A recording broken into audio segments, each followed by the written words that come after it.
ইউটিউবের টাকায় আমি এতটাই বড়লোক হয়ে গেছি যে আমি আস্ত একটা গাড়ি কিনে নিলাম, তাই তো? এইটাই তোমরা ভাবছো। আজ্ঞে একদমই নয়। গাড়িটা কিনেছে আমার মা-বাপি। আর এই দেখো আমরা সবাই মিলে চলে এসেছি এখন শোরুমে। সত্যি কথা বলতে ফোর হুইলার নিয়ে ফ্যান্টাসি আমার কোনো দিনই ছিল না। ওই চড়তে হয় চড়তাম, দিদিদের গাড়ি যেহেতু ছিল ওটাতেই আমাদের হয়ে যেত।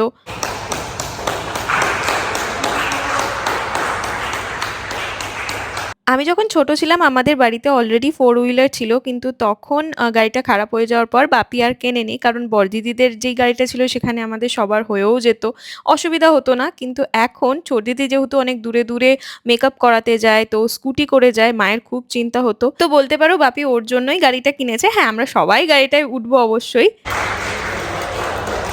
এই দিনের লং ভ্লগ অলরেডি আমি পোস্ট করে দিয়েছি, কি গাড়ি কিনেছি, কি কি ফিচার্স আছে সমস্ত কিছু বলেছি, তো দেখে নিও।